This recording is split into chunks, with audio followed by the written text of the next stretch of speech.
যুদ্ধ শেষে পুরো গাজা নিয়ন্ত্রণ করবে ইসরায়েল, ঘোষণা নেতানিয়াহুর। একদিনে নিহত ৮২।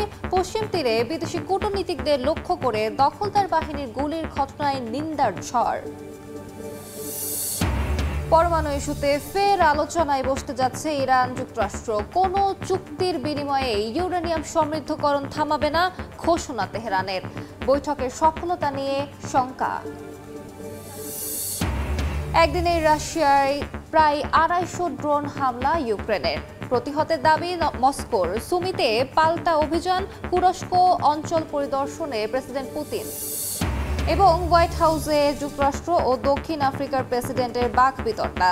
দেশটির বিরুদ্ধে শ্বেতাঙ্গ কৃষক নিধনের অভিযোগ ট্রাম্পের ভিত্তিহীন বললেন রামাফোসা।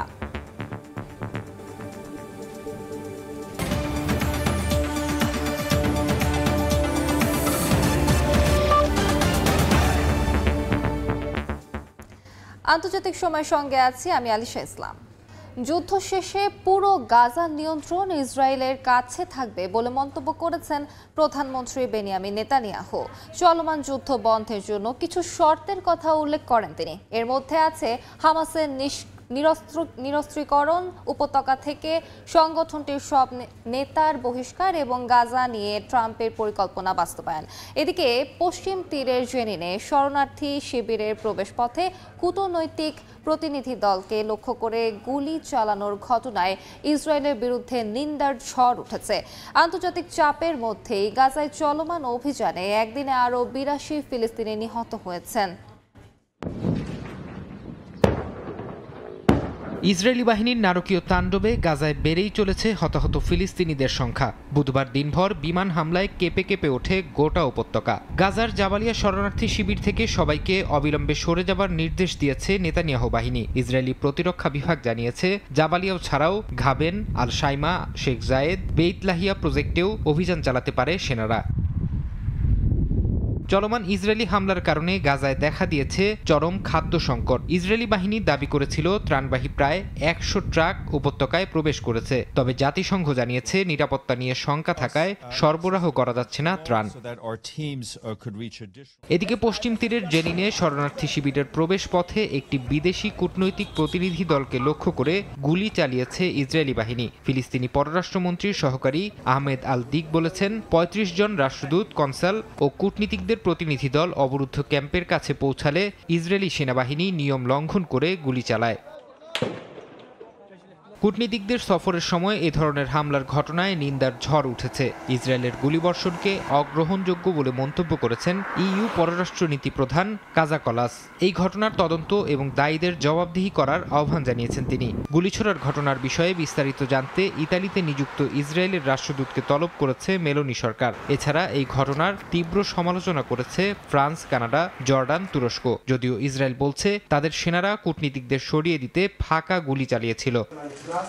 গাজা ভূখণ্ড সম্পূর্ণভাবে ইসরায়েলি সেনাবাহিনীর নিয়ন্ত্রণে যাবে বলে ঘোষণা দিয়েছেন প্রধানমন্ত্রী বিনিয়ামিন নেতানিয়াহু।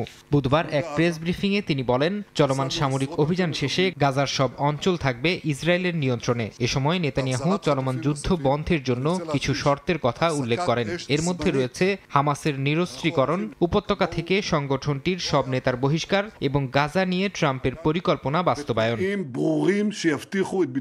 ফরহাদ চৌধুরী, সময় সংবাদ। ভয়াবহ দুর্ভিক্ষের আশঙ্কায় যখন গাজায় ত্রাণ পাঠাতে জোর দিচ্ছে আন্তর্জাতিক মহল, তখন ইসরায়েলের কেরেম শালোম সীমান্তে মানবিক সহায়তা বন্ধে বিক্ষোভে ফেটে পড়েন তেল আবিবের আন্দোলনকারীরা। তাদের দাবি, গাজায় পাঠানো ত্রাণ সহায়তা হামাসের হাতে পৌঁছাচ্ছে। তাদের বিরুদ্ধে অবস্থান নেন মানবিক সাহায্য নিরাপদে পৌঁছে দেওয়ার সমর্থকরা। স্থানীয় সময় বুধবার কেরেম শালম বর্ডার ক্রসিং এর কাছে জড়ো হন ইসরায়েলি আন্দোলনকারীরা। এ সময় গাজায় প্রবেশ করা মানবিক সহায়তা ট্রাকগুলো থামানোর চেষ্টা করেন তারা। তাদের দাবি, অবরুদ্ধ উপত্যকায় পাঠানো এ সহায়তা ফিলিস্তিনের স্বাধীনতাকামী সংগঠন হামাসের হাতে যাচ্ছে। এ সময় আন্দোলনকারীদের ছত্রভঙ্গ করতে বেশ কয়েকজনকে আটক করে পুলিশ। আমি এই আন্দোলনে সামিল হতে এসেছি, গাজায় ত্রাণ সহায়তা বন্ধ করতে এসেছি, কারণ এগুলো সেগুলো সরাসরি হামাসের কাছে যাচ্ছে। শুধু ত্রাণ সহায়তার বিরুদ্ধে অবস্থানরত আন্দোলনকারীরা রাস্তায় নামেননি, ছিলেন মানবিক সাহায্য নিরাপদে পৌঁছে দেওয়ার পক্ষের সমর্থকরাও। তাদের দাবি, গাজার অবস্থা ভয়াবহ, জিম্মিদেরও খাবার নেই, এই অবস্থার উন্নতি জরুরি। আমরা সকালে এখানে এসেছি কারণ কট্টর ডানপন্থীরা মানবিক সহায়তার ট্রাকগুলো অবরোধের চেষ্টা করছিল। আমরা পুলিশের সহায়তায় তাদের পিছু হটতে বাধ্য করি। গত 2 মার্চ থেকে গাজার মানবিক সহায়তা বন্ধ করে দেয় নেতানিয়াহু প্রশাসন। এরপর থেকে বিশ্বের বিভিন্ন দেশের তোপের মুখে পড়ে ইসরায়েল। ফ্রান্স, জার্মানি, এমনকি ব্রিটেন বলছে গাজার পরিস্থিতি আর সহ্য করা যাচ্ছে না। এরপর আন্তর্জাতিক মহলের চাপে পড়ে সম্প্রতি অবরুদ্ধ উপত্যকায় ত্রাণ সহায়তা প্রবেশের অনুমতি দেয় তেল আবিব। নাদিম মারজান, সময় সংবাদ। গাজায় ইসরায়েলি আগ্রাসনের প্রতিবাদে আবারও ক্ষেপণাস্ত্র হামলা চালিয়েছে ইয়েমেনের হাউথি বিদ্রোহী। স্থানীয় সময় বৃহস্পতিবার ভোরে ইসরায়েলের বিভিন্ন জায়গায় ক্ষেপণাস্ত্র হামলার সাইরেন বেজে ওঠে। তবে হাউথি বিদ্রোহীদের ছোড়া ক্ষেপণাস্ত্র প্রতিহতের দাবি করেছে ইসরায়েলি বাহিনী। 2023 সালের অক্টোবরে গাজায় ইসরায়েলি আগ্রাসনের শুরুর পর থেকে ফিলিস্তিনিদের প্রতি সংহতি জানিয়ে ইসরায়েলে হামলা চালিয়ে আসছে ইয়েমেনের হাউথি বিদ্রোহী। জবাবে ইয়েমেনেও পাল্টা হামলা চালায় ইসরায়েল। গত 6 মে ইয়েমেনের প্রধান বিমানবন্দর এবং হোদেইদায় সমুদ্র বন্দর লক্ষ্য করে হামলা চালায় তেল আবিব।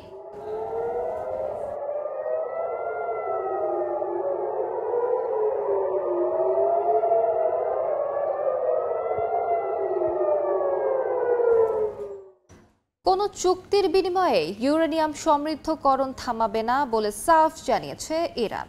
যুক্তরাষ্ট্রের সঙ্গে শুক্রবার ইতালির রোমে অনুষ্ঠিত হতে যাওয়া 5ম দফার পরোক্ষ আলোচনার আগে এমন মন্তব্য করেন ইরানি পররাষ্ট্রমন্ত্রী।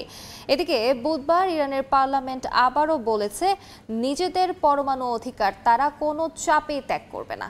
এমন অবস্থায় পরমাণু ইস্যুতে আলোচনা কতটা সফল হবে তা নিয়ে দেখা দিয়েছে সংশয়। ইরানের পরমাণু কর্মসূচি ইস্যুতে বেশ কবার পরোক্ষ আলোচনা হয়েছে তেহরান ওয়াশিংটনের মধ্যে। দুপক্ষই আশার কথা শোনালেও এখন পর্যন্ত কোনো চূড়ান্ত সিদ্ধান্ত আসেনি। ইরানকে ইউরেনিয়াম সমৃদ্ধ করতে না দেওয়ার বিষয়ে অটল যুক্তরাষ্ট্র। অন্যদিকে তেহরানও এই ইস্যুতে আগের অবস্থান থেকে এক চুলও নড়েনি। বিভিন্ন গণমাধ্যমের খবর, এমন পরিস্থিতিতেই শুক্রবার 5ম দফায় পরোক্ষ আলোচনায় বসতে যাচ্ছে দুই দেশ। আরেক দফা আলোচনায় বসার আগেও নিজের অবস্থানে অনড় ইরান। বুধবার ইরানের পররাষ্ট্রমন্ত্রী আব্বাস আরাকচি সাফ জানিয়েছেন, চুক্তি হোক বা না হোক ইউরেনিয়াম সমৃদ্ধকরণ চলবেই। সাংবাদিকদের সঙ্গে আলাপকালে তিনি বলেন, ইরান কখনো কূটনীতি পরিত্যাগ করেনি, কিন্তু কোনোভাবেই অতিরিক্ত দাবি মানা হবে না।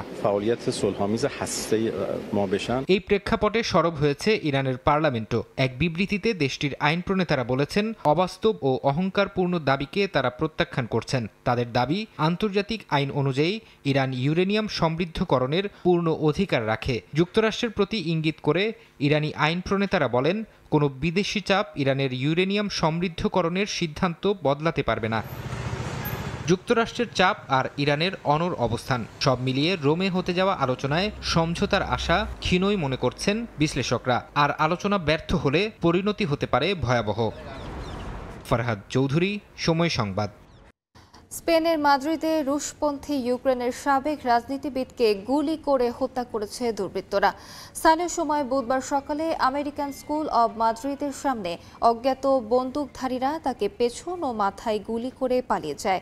51 বছর বয়সী আন্দ্রে পোর্টনভ ইউক্রেনের রাশিয়াপন্থী সাবেক প্রেসিডেন্ট ভিক্টর ইয়ানুকোভিচের ঘনিষ্ঠ সহযোগী ছিলেন।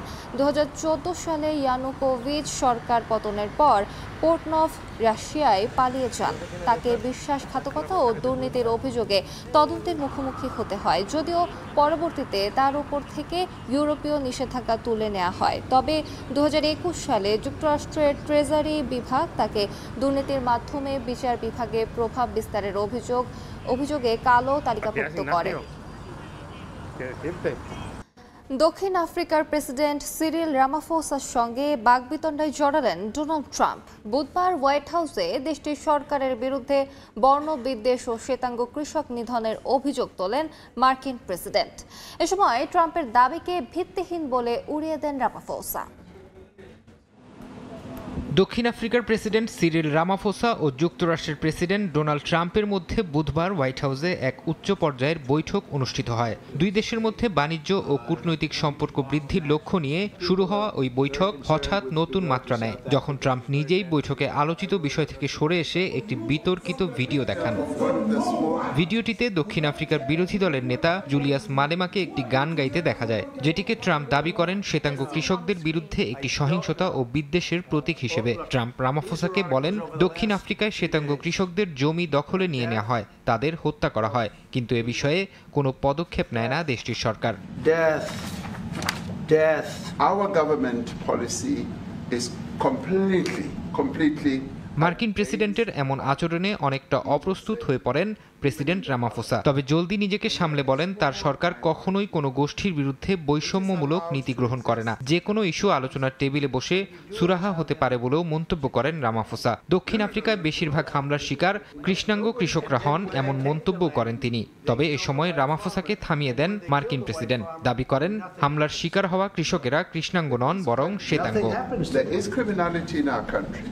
দ্বিতীয় মেয়াদে যুক্তরাষ্ট্রের দায়িত্ব গ্রহণের পর থেকেই নানা ইস্যুতে ট্রাম্প প্রশাসনের সঙ্গে সম্পর্ক শীতল হয়ে পড়ে দক্ষিণ আফ্রিকার।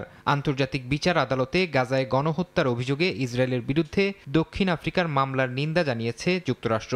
এছাড়া দেশটিকে দেয়া বিদেশি সহায়তা বন্ধ ও ৩১% শুল্ক ঘোষণা করেছে ওয়াশিংটন। এমন পরিস্থিতিতে যুক্তরাষ্ট্রের সঙ্গে সম্পর্ক উন্নয়নে দেশটি সফর করছেন প্রেসিডেন্ট রামাফোসা। ফরহাদ চৌধুরী, সময় সংবাদ।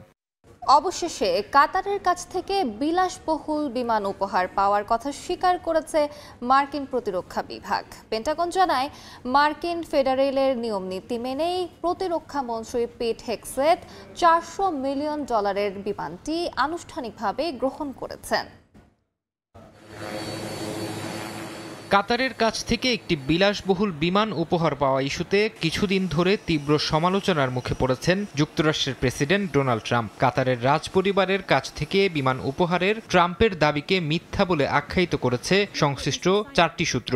এমন খবরও প্রচারিত হয়েছে বিভিন্ন গণমাধ্যমে। চলমান বিতর্কের মধ্যে অবশেষে কাতারের কাছ থেকে বিমানটি উপহার হিসেবে পাওয়ার বিষয়টি নিশ্চিত করল ট্রাম্প প্রশাসন। পেন্টাগন নিশ্চিত করেছে মার্কিন প্রতিরক্ষা মন্ত্রী পিট হেগসেথ $400 মিলিয়ন বোয়িং 747 আনুষ্ঠানিকভাবে গ্রহণ করেছেন এবং প্রেসিডেন্ট ট্রাম্পের ব্যবহারের জন্য এটিকে নিরাপদ করতে কাজ চলছে। পেন্টাগনের মুখপাত্র সিন পার্নেল দাবি করেন, মার্কিন ফেডারেলের নিয়ম নীতি মেনেই এই উপহার গ্রহণ করা হয়েছে। বিমান উপহার পাওয়া নিয়ে মার্কিন রাজনীতিতে দেখা দিয়েছে তুমুল বিতর্ক। ডেমোক্র্যাটরা তো বটেই, অনেক রিপাবলিকানও এর বিরোধিতা করছেন। আইনগতভাবে মার্কিন প্রেসিডেন্ট কাতারের কাছ থেকে উপহার পেতে পারেন কিনা এই নিয়েও উঠছে প্রশ্ন। বিশ্লেষকরা বলছেন, এটি স্বার্থের সংঘাত এবং কাতারের সঙ্গে মার্কিন অস্ত্র চুক্তির ওপর এর প্রভাব পড়তে পারে। ফরহাদ চৌধুরী, সময় সংবাদ। দেখছেন আন্তর্জাতিক সময়। পশ্চিমবঙ্গে শিক্ষক নিয়োগ কেলেঙ্কারির জেরে চাকরিচ্যুত হয়েছেন 26,000 শিক্ষক ও শিক্ষাকর্মী। এবার সেই চাকরিহারা শিক্ষকরাই নেমেছেন রাজপথে। টানা 14 দিন ধরে চলা আন্দোলন এখন রাজ্য প্রশাসনের মাথা ব্যথার কারণ হয়ে দাঁড়িয়েছে। পশ্চিমবঙ্গ থেকে সুব্রত আচার্যের রিপোর্ট। পশ্চিমবঙ্গে শিক্ষক নিয়োগের দুর্নীতির অভিযোগে সম্প্রতি সুপ্রিম কোর্টের রায়ে একযোগে চাকরিচ্যুত করা হয় প্রায় 26,000 শিক্ষক ও কর্মীকে। নিয়োগ পরীক্ষায় মেধা নয়, চলছে দুর্নীতি, এমন প্রমাণেই আদালতের নির্দেশে বাতিল হয় নিয়োগ। এই রায়ের পরই কলকাতায় রাজ্য সরকারের শিক্ষা ভবনের সামনে আন্দোলন শুরু করেন চাকরিচ্যুত হাজার হাজার শিক্ষক। তাদের অভিযোগ, যোগ্য ও অযোগ্য প্রার্থীদের তালিকা বারবার চাইলেও তা জমা দিতে পারেনি রাজ্য সরকার। অনেকেই প্রকৃত মেধার ভিত্তিতে চাকরি পেয়েছিলেন, তাদেরকেও করা হয়েছে চাকরিচ্যুত।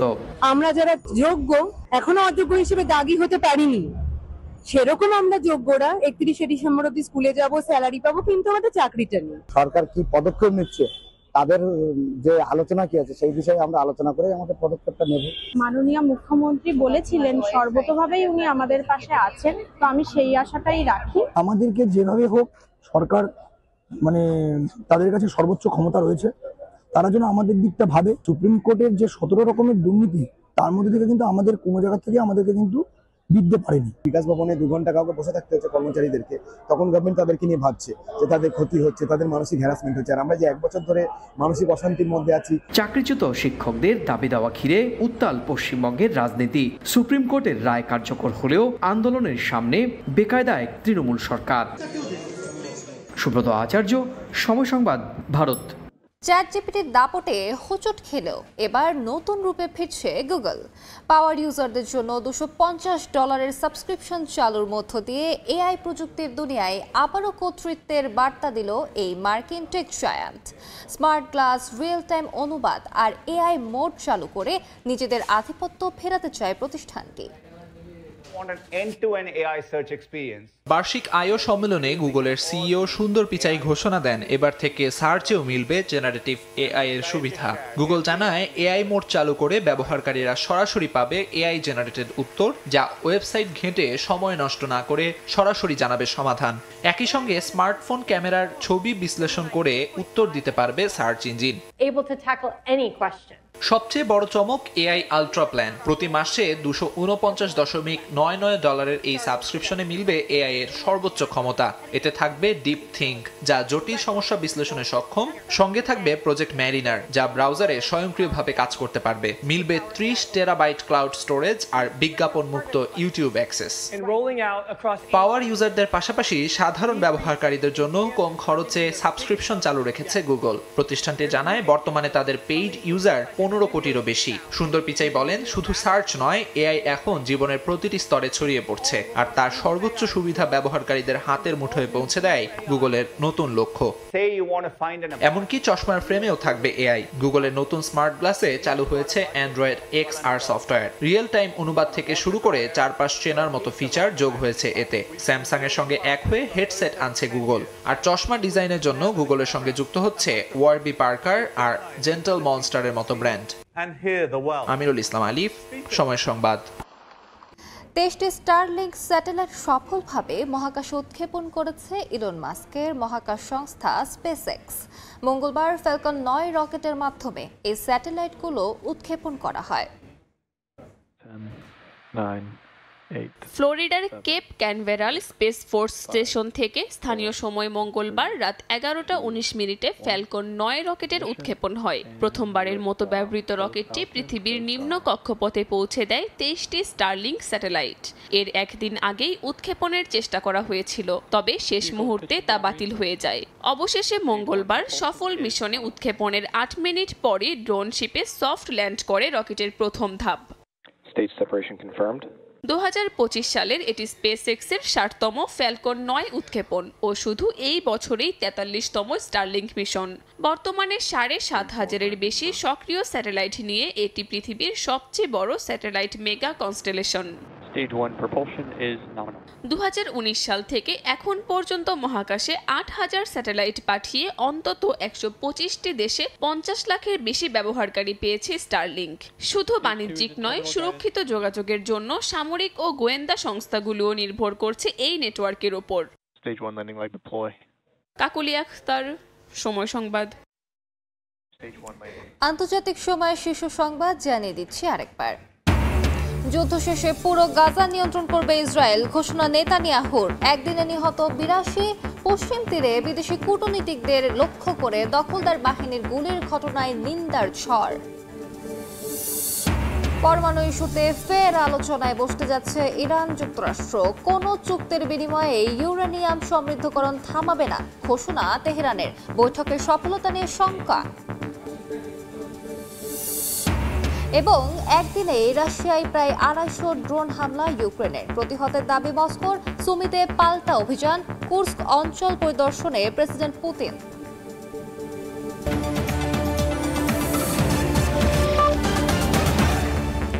এ ছিল আন্তর্জাতিক সময়। সঙ্গে থাকুন সময়।